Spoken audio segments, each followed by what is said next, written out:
Hello, welcome back to our playthrough of the Age of Wonders Planetfall campaign. We are starting the first map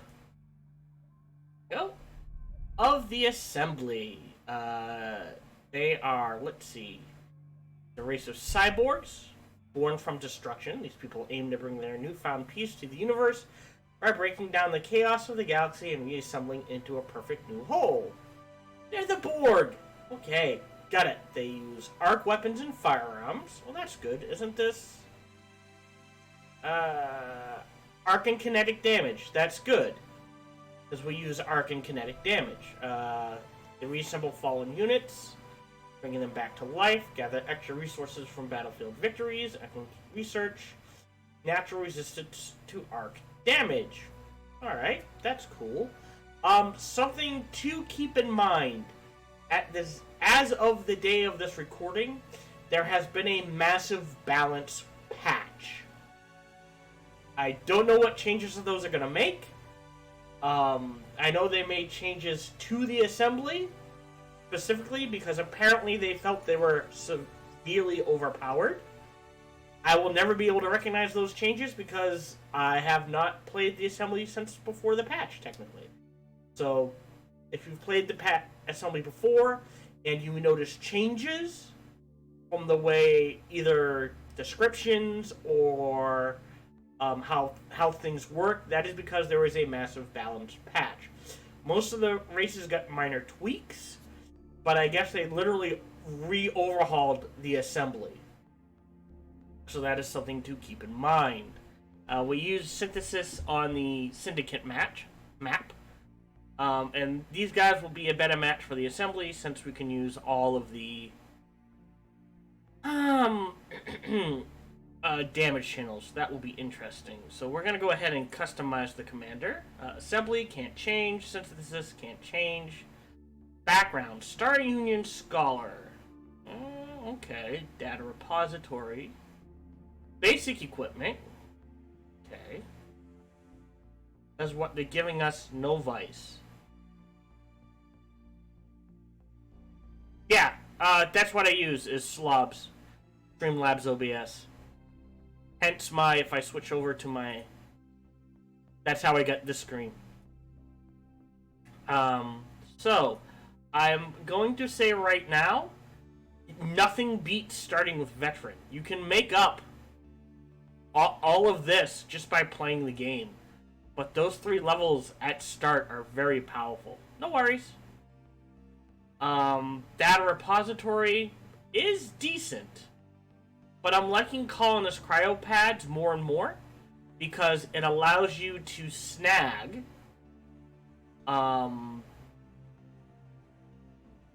what's the word I want? A sector almost immediately, which can be very powerful. We could try to snag assault equipment, but I'm not sure it's worth it. Let's try the basic equipment, and we're going to hop to cryopods and see how that does. Yeah, that's true. Very true. It's not so much because of the level cap. It's the fact that you start at level 3, and the units gain experience faster, which can be, it's a very powerful jumpstart mechanic.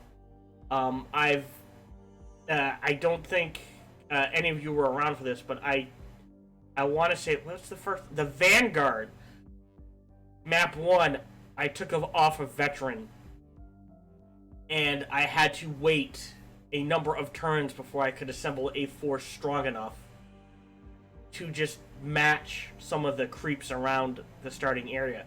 Whereas you select Veteran, boom, you can instantly just start clearing out creeps and not worry about it. The only other one, like, the rest are okay. Like, this might be a good one if you're trying to avoid fights. Skilled Diplomat.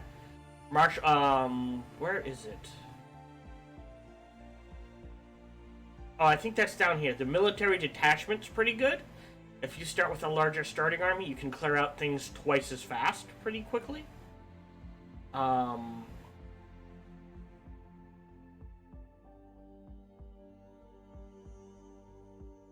Yeah. So it's one of those things. Like I said, the data repository is always nice. Energy is always nice, but I don't find energy that hard to come by in this game. It's just a matter of balancing. The military detachment can be very powerful, because like I said, combined with veteran, and you can clear out quite a bit. That is the other thing. One of the major changes they made in the patch is, if you've seen any of my playthroughs before this, you will notice that I try to get 3 or 4 colonies as quickly as possible. I believe the term for it is colony spam, because it is so powerful. They have changed it. Colonists no longer cost, I want to say, 100 energy and 30 cosmite. Your first colonist will cost 50 energy and 20 cosmite. Yeah, that's a very solid loadout. Yep, that's true. However, with the current patch, as of recording, they have now changed it to scaling. So your first colonist will cost 50 energy, 20 cosmite. Very cheap. You can get that second colony out nice and quick. Your second colonist will cost 150 energy and 30 cosmite. Alright, still not too bad. Fairly reasonable. Your third colonist you buy will cost 350 energy and 40 cosmite. So you can no longer quickly get, boom, 5 colonies and just start overpowering things. You now have to, like, 1 or 2 maybe, for a total of 3 colonies, but that 4th and 5th, right, are going to be mid-game and late-game choices now. You're not going to be able to get them out in 10 or 12 turns. Correct. Your second colony will be standard now, because right now it's, before the patch, all colonists were like 100, 150, and 30 cosmite. With the patch they just released, as of recording this video, your first colonist is cheaper, your second colonist is around the same price, and the third and fourth colonists are significantly more expensive.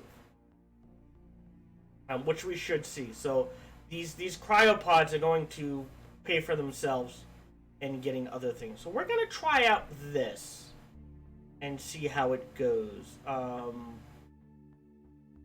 am a fan of the assault equipment. I have found if you want to push it, stubborn is not that bad.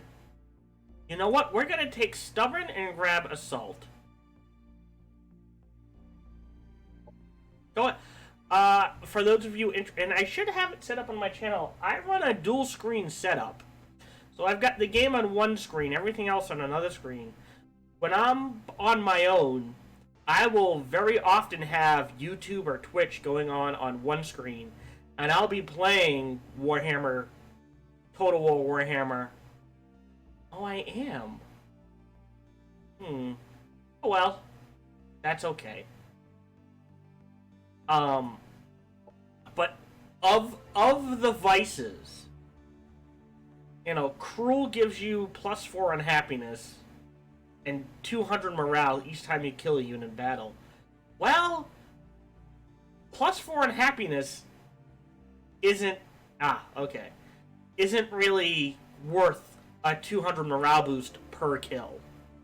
Kleptomaniac, you take 10 energy from the Empire each turn, and you get a random mod. Okay, well, I'm losing. That means you're losing potentially hundreds, right? My average game is running 60 or 70 turns. That's 700 energy for a single mod. Ooh, that's not worth it at all. Yeah, but think of it long term. You get a single mod, essentially, or we'll say 500 energy. Alright, party animal. We lose production, but everyone in the army my commander is in gains 100 morale. Alright, that one's not too bad. Know what I mean?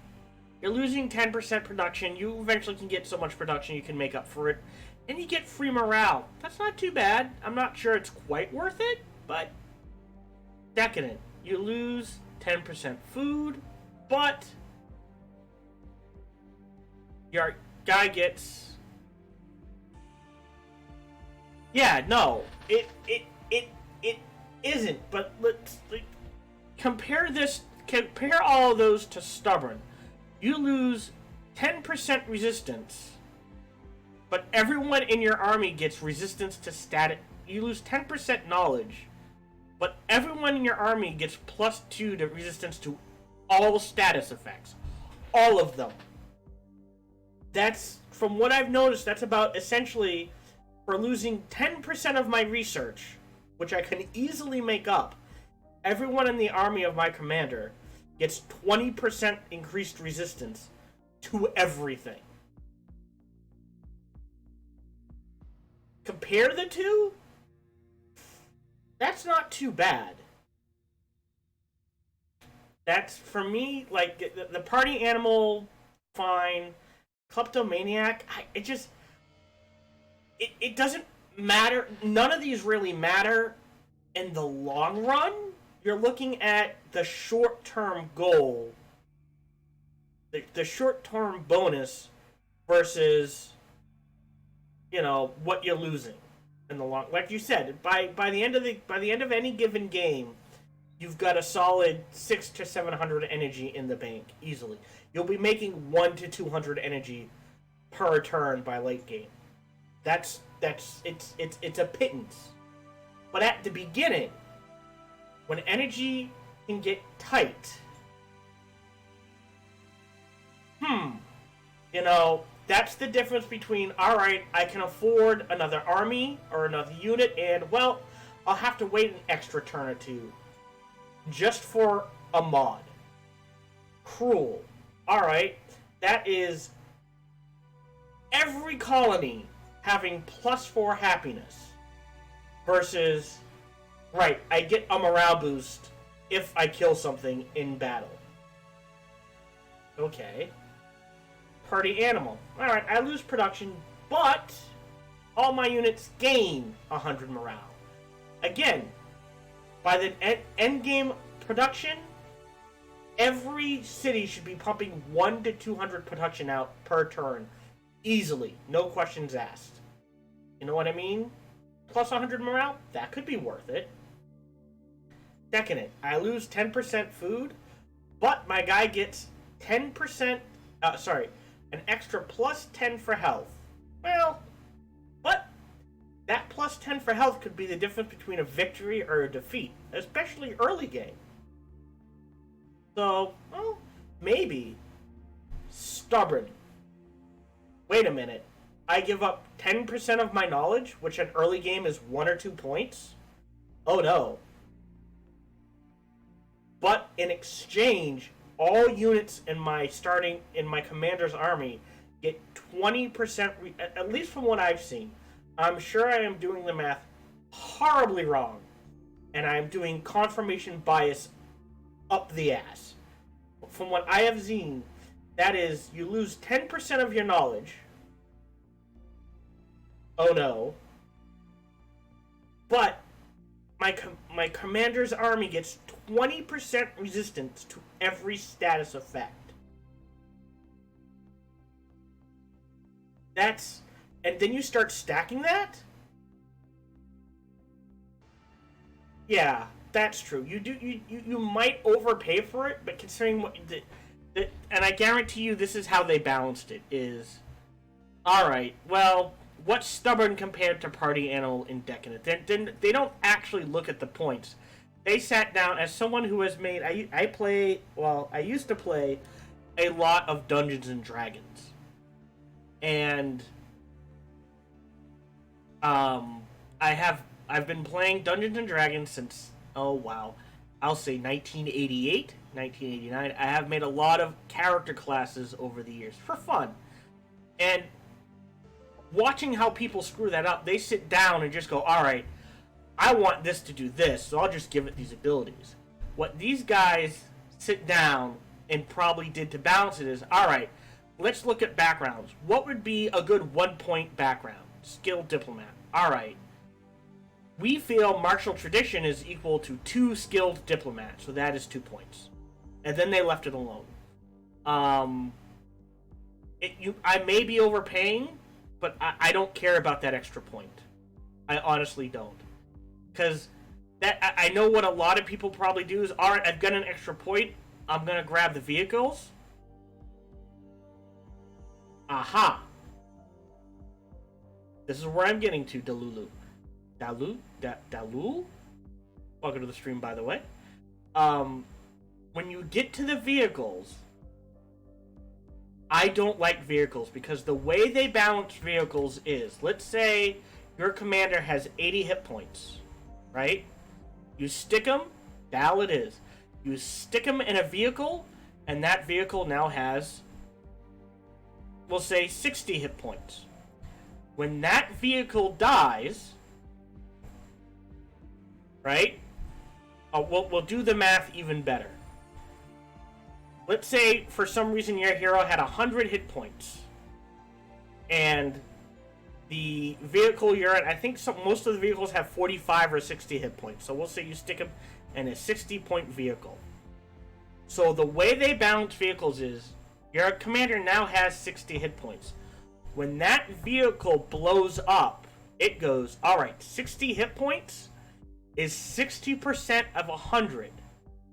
Right, you would have 40 left.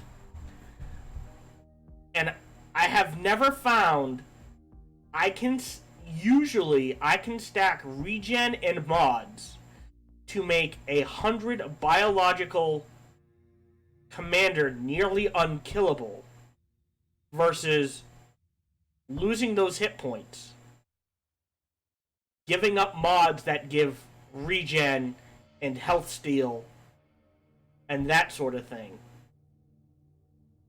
Because most mods on vehicles, they don't give you health, they don't give you regen, they don't give you lifesteal, they don't give you anything like that. So if you stick them, if you stick a commander in a vehicle, you lose all those mods. Which means when that vehicle explodes,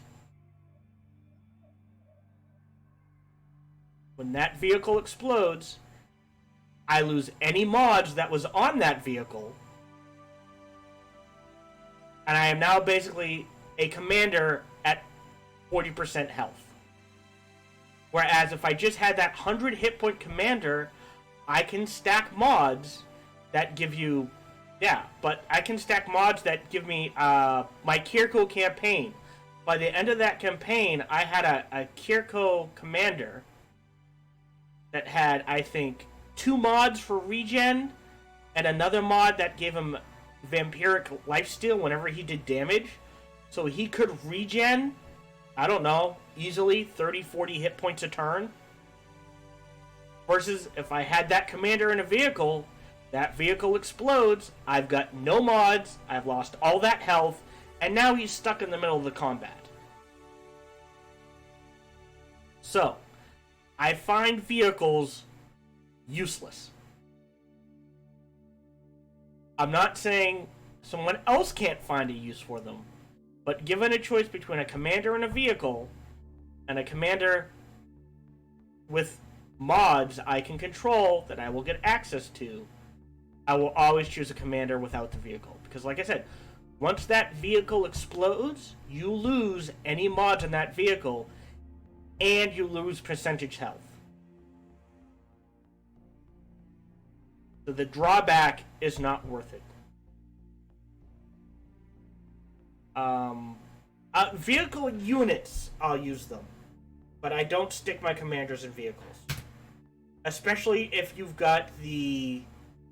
My god, if you're on Amazon or a Kirko and you're going Plague, do not use vehicles.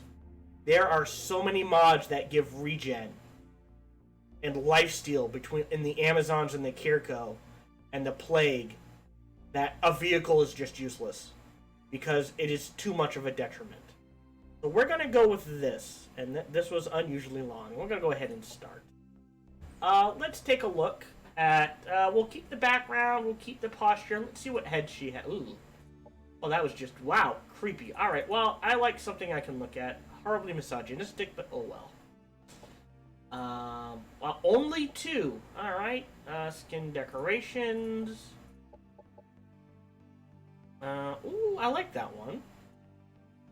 Yeah, they're the Borg, and they're supposed to be freaky. Any other ones? I think that's none. Let's go with that one. Eyebrows, hairstyle, jaw, hair color's fine. Head item. Okay. Oh. Ooh, that is freaky. Oh, that's legs. Are there... Wow, that is... Okay, boy, you can get really body horror with these guys. Ooh. Yeah, the Amazon vehicles are the only exceptions.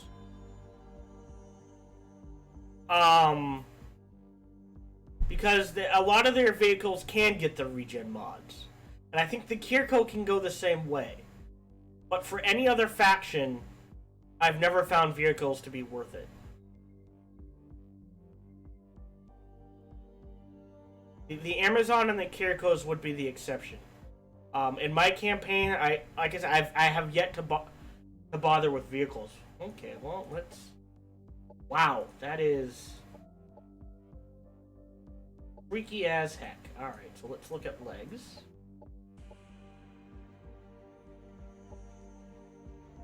So... thick legs or skinny legs, huh? Let's go thick legs. I'll have to get the bubble. Alright. Wait. Alright, hold on. Wait a minute. Wait a minute. Alright, here's head item 11. Here's head item 1. I don't see a difference. Alright, fine. Yeah, it does. I've never been a fan of kid. Oh, wait, hold on.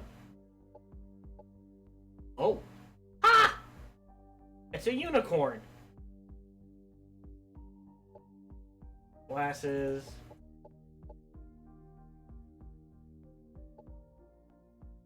That's weird. Oh. That's not too bad. Alright, so that's cape. Oh, is it the torso? Oh. Aww.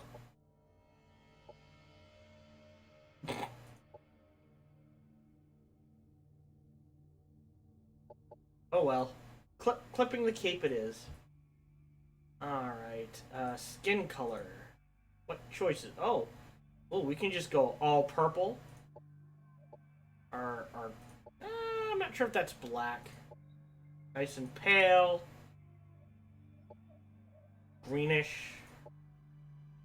There we go. Look at that. It's Veronica. Right? Victoria? She ate a big blueberry. Alright. I think that's everything. Jaw. Hairstyle. We can mess with that a little. Make her bald? Sure, why not? Eyebrows. Yeah, eyes. Alright. There we go. Alright. That. Done. In my human years, I was fascinated by robots. When I was touched by Core, its perfection added to my own. Next to it, I was small, insignificant, and my attempts as a scientist to eradicate my human flaws failed. After the cataclysm, I was given new life. From battered flesh and twisted steel, the assembly rose, and I was resurrected as one of our first. Destruction leads to life, reassembly to evolution, chaos brings order, and death, immortality. They are the Borg. They're zombie Borg. Yes, her hip-to-waist ratio is off the charts. Ever since our creation, we have been longing for Core, which had been lost to us after the cataclysm. Core is the voice of perfection, and connecting to it entails forming part of the ultimate order. Now that the void storms have subsided, we have pledged to it our allegiance. Together, we will reconstruct the Star Union in the shape of the Assembly, a society unbothered by ethical conflict, ignorance, disease, war, or death. Or free will. Who needs free will? I mean, honestly. Following Core's instructions, we will find a way to recover a neural plexus located on Pt.85. In the Star Union, such a device allowed the Emperors to act as a mind bridge between Core and the Paragon, connecting them to millions of individuals at once. It was required on all Starholder vessels. One such ship, the Atira, was sent to Pt.85 for deconstruction only a few days before the cataclysm. Salvaging it will be an appropriate task for our scavengers. Huh. I don't think I ever did that mission. I think I got sidetracked.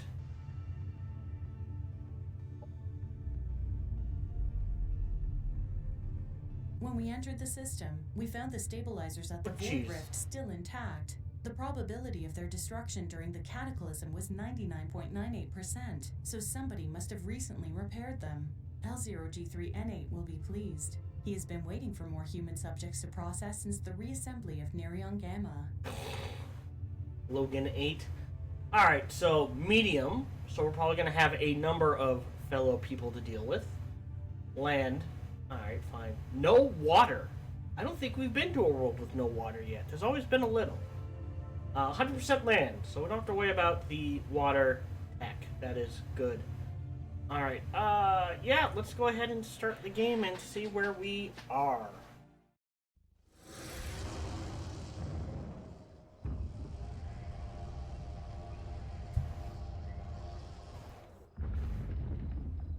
Okay.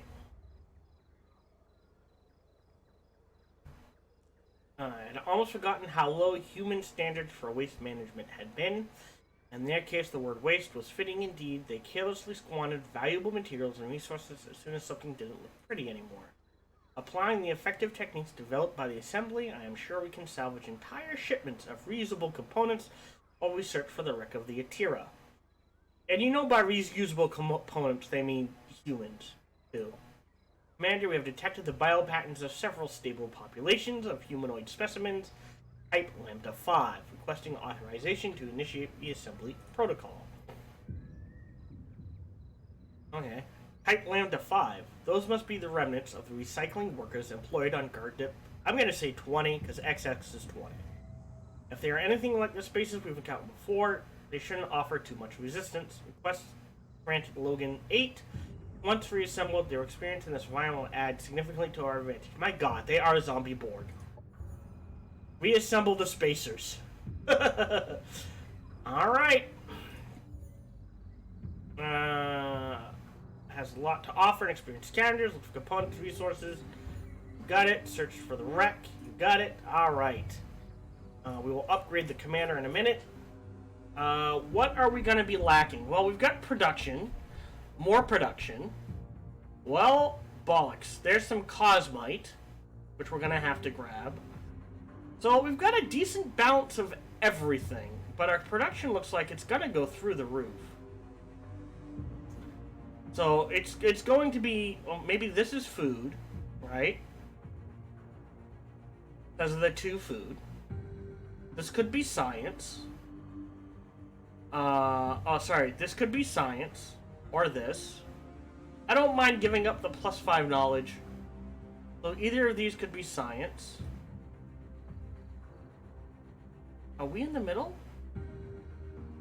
No,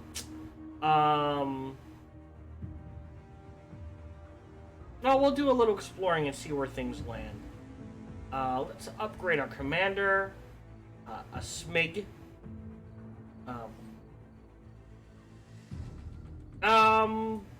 Not that bad. We've got 2 here, 2 here, 1 here, 1 here, 1 here, 1 here, 1 here. I mean, we're missing food here, but this is I've seen much worse. If there's a leaf in every connected possible sector, I consider that decent for food. And actually, if you look, there's not a lot of gears. right? There's no gears here, there's no gears here, there's no gears here, there's no gears here. There's a gear here, here, and here. So it looks like production, if I were to say anything, looking at this, production is almost what you're going to be missing, because there's not a lot of choices for that. This gives more production, this gives a lot more production. So I think we're going to, oh, well, bollocks. Nope, we're killing spacers. Alright, so we're gonna have to try to wipe this out. 550. And this is 690. Alright, well, let's bump him or her up, I should say. We've got assimilate. Unit prepares parts from his foes. Non-mineral. Wow. Of course. I should have gone the melee build. Combine that with assimilate, and that is just tons of stacking. Depending on what mods I get. What stabilizers? Stagger resistance. See, +2 resistance to all status effects. So that stacks with deny change. Right. So now we've got a +4 resistance to its stack with stabilizers, which is very powerful, especially early game.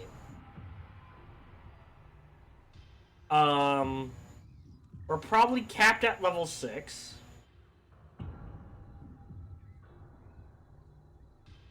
Nope. I'm as tempted as I am to re-pick this commander for melee. We'll stick with what we got. Having said that, there is absolutely nothing preventing me from going close quarters, vitality, assimilate, stabilizers. Oh, alright, hold on. Let's...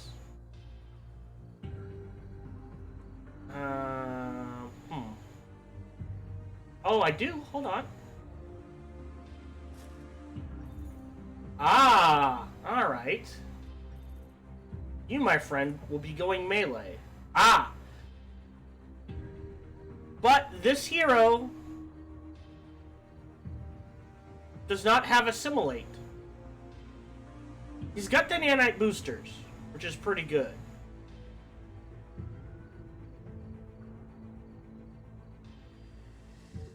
Does he? Oh, yes, he does. Alright. So what I like to do is, real quick, production. I think we're gonna go this just for auto this and that. We're good here. Like I said, you want to get sectors as quick as you can. These are probably going to be the first two we grab. Food production, either energy, science, energy. Second colony, we try to grab that cosmite. Let's see. Alright, so this is a scout unit. So you're going north, my friend. And we're going to double right click. There we go. And he goes in there. I don't know.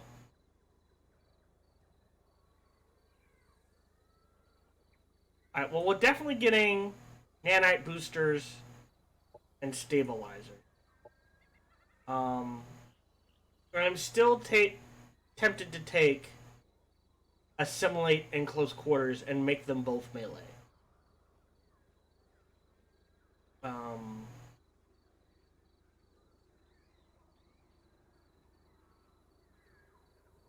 Or yeah, but Let's see, nanite booster. Oh, that's from me. Let's see. No. Oh, they do. Assimilate doesn't give it to the army. It just gives it to the commander. So depending on what mods we can grab, which I can't look. So here's what I'll do. I'll take Vitality 2. I'll leave the Assimilate, and I'll take Deadeye. Because the Vitality and the Deadeye are they're all around good. And we'll leave it at that for now. And we're going to take this army, and like I said, probably 1, 2 in that order. We're going to head in this direction. Yep, I know. You can annex your first sector. Planetfall objective. Oh. Core was on board. Alright, so this is our victory condition. Ooh, cereal. Yum, yum, yum, yum. I'm going to end the turn and see you next episode.